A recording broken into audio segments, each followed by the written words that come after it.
Canelo Alvarez versus Terence Crawford isn't just a fight. It's a war for legacy. One man is too big, too strong. The other, too smart, too sharp. Dmitri Bivol, Jeff Horn, and even Oscar De La Hoya say the truth. This fight could change boxing forever. September 13th. History will be written in blood, sweat, and broken pride. Yeah, it's less power.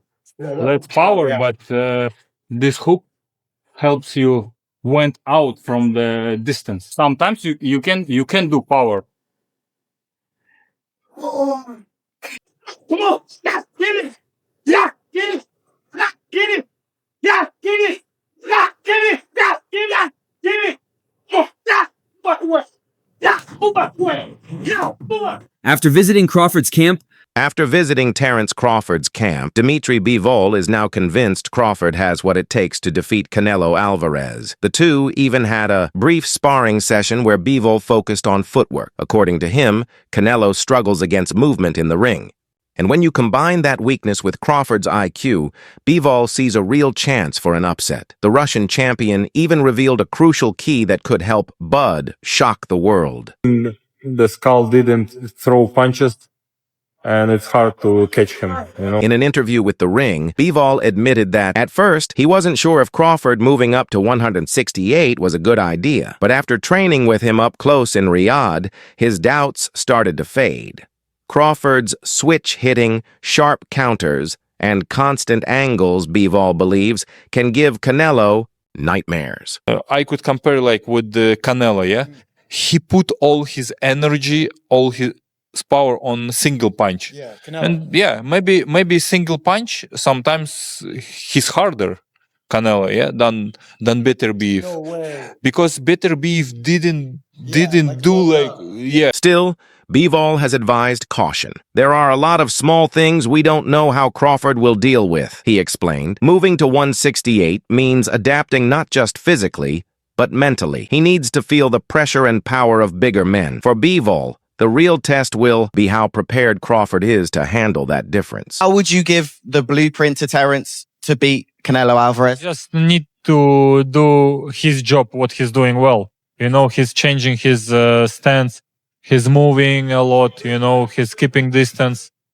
Bivol also pointed to Canelo's dominance over Jermell Charlo and Callum Smith as examples of what happens when opponents fail to match his mindset. But with Crawford, he sees something different. He's strong mentally. He wants this fight at his core. For Bivol, Crawford's mentality, movement, and intelligence could be the perfect formula to trouble Canelo at super middleweight. The questions. Crawford, Spence. I know you watched the fight and you spoke about Crawford. How good is Crawford? Crawford is amazing, not just good. He's amazing, and He said the same thing about you. Thank you, Terence. But I think he should be in the book for Really? Is that good? How to learn boxing, you know? Really? He's a very good fighter. Yeah. Yeah, I like to. But it's not just Crawford preparing with champions. We've also seen Canelo sparring with Jaron Ennis, and Boots has shared his perspective too. Alvarez, the natural 168-pounder, will have the size advantage on fight night, and Boots is leaning towards Canelo. His advice? Crawford should have tested himself at middleweight first. Take a warm-up fight at 160, Boots said, just to feel a bigger guy before stepping in with Canelo. And Raphael kind of made a great point when talking about sizes. Because he said, if you look at them two together now, they look the same size. Mm-hmm. He said, people have got the idea of the size thing wrong. It's not looking at them as a physical package. It's who has absorbed the bigger shots in the weight division. See, and it was good. It was a very good point. He was like, Boots also highlighted Canelo's experience. You've got to lean towards Canelo. He's been at this weight for years. He's been beating up big guys. Even though Canelo isn't the biggest at 168, Boots noted his power translates against men who rehydrate close to 200 pounds. He drops these guys like nothing. He acting like Bud is the second coming of Mayweather. Y'all got the game fucked up. Mayweather actually didn't get hit. Bud gets hit by dudes that, like, who on Bud's resume is an equivalent of someone on Floyd's resume? So that's it right there. You know what I'm saying? Like, Floyd not getting hit by elites. Bud getting hit by non-elites, and somehow y'all think Canelo not about to touch. In Boots' eyes, the physical reality is clear. Crawford is stepping into unfamiliar territory against a man who has proven he can hurt naturally bigger opponents. Still, Boots admits the matchup is intriguing. Crawford's skills are undeniable. It's going to be a great fight. The fans want it, so be it. But when it comes to proven success at super middleweight, Alvarez has the edge. He has mastered his style. Now, typically, Latinos, they got their own style versus melanated black people having like more rhythm, more flashiness and panache to their stuff, more swag. Yeah. We just fight different than other ethnicities. If you want to throw Amir Khan in there. Another voice chiming in is Crawford's former opponent, Jeff Horn, and his prediction shows just how unpredictable this fight really is. Horn, who felt Crawford's power firsthand when he was stopped in 2018, says this fight swings on two extremes. Either Canelo bullies Crawford early with size, or Crawford's patience and accuracy flip the fight in the later rounds. The others say, like, no, that's 2 more weight classes. Like, once he gets touched by Canelo, it's going to be different. I am concerned about him absorbing a Canelo punch, especially through the course of 12 rounds.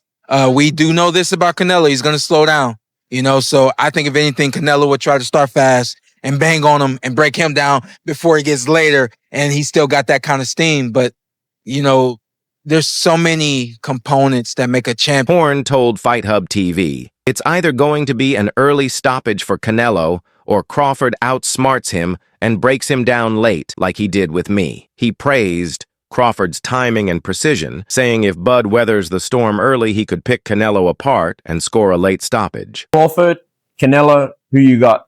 Crawford, Canelo? I still say Canelo. I got Canelo too. I still say Canelo. Ring IQ, I believe that Crawford has a bit more. Yep. However, it's just the size difference. I think that where Crawford is lacking is that he should test the waters even with somebody at that weight class before facing Canelo. But hey, they say he's a dog. He's got shot in the head and drove. These opinions come at a time when questions around Canelo's form are growing louder. Oscar De La Hoya has been one of the most vocal critics, suggesting the Mexican superstar may be past his prime. He walks on quicksand, De La Hoya said, pointing to Canelo's sluggish performance against William Skull as proof that his legs and rhythm are not the same. I mean, to a purist and a fighter, it's laughable because you have Crawford jumping up 2 weight classes to fight Canelo, who's a natural light heavyweight. Crawford, who couldn't push back Madrimov. But De La Hoya also credited Crawford's versatility. He's not one-dimensional. He can move, he can box.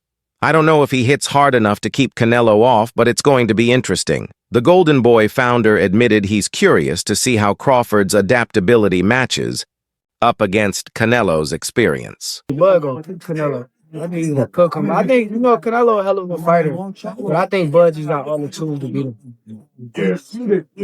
You don't think the weight difference is gonna be too big of an advantage? I think y'all make that something, Meanwhile, Crawford has made his intentions crystal clear. At the press conference, he declared, "I'm not just testing myself, I'm hunting him. I'm hunting everything he's built. On September 13th, I'm taking it all." For Crawford, this isn't just another title fight. It's about cementing himself as the greatest of his era by toppling boxing's biggest star. Already a 4-weight world champion, Bud promised to deliver a statement victory. The people who boo me now, they're going to cry when they go home. What about Crawford do you think can bridge the weight gap? Or like with you, what did bridge the weight gap? Because a lot of people are just saying, hey, Canelo's just too big for someone like Terence. That's true. But you know what? There's always a way. With Jeff Horn acknowledging a path for a Crawford win, De La Hoya questioning Canelo's prime, and Bivol revealing keys to victory, the intrigue around this fight is only growing. September 13th won't just be a fight. It's a battle of size versus skill, youth versus experience, and mental sharpness against legacy. The $650 million mega fight is set to change boxing forever. So what do you think? Can Crawford shock the world, or will Canelo prove too big and too strong? Drop your thoughts in the comments and don't forget to subscribe to Boxing Clash for all the biggest updates, moments, and drama from the world of boxing.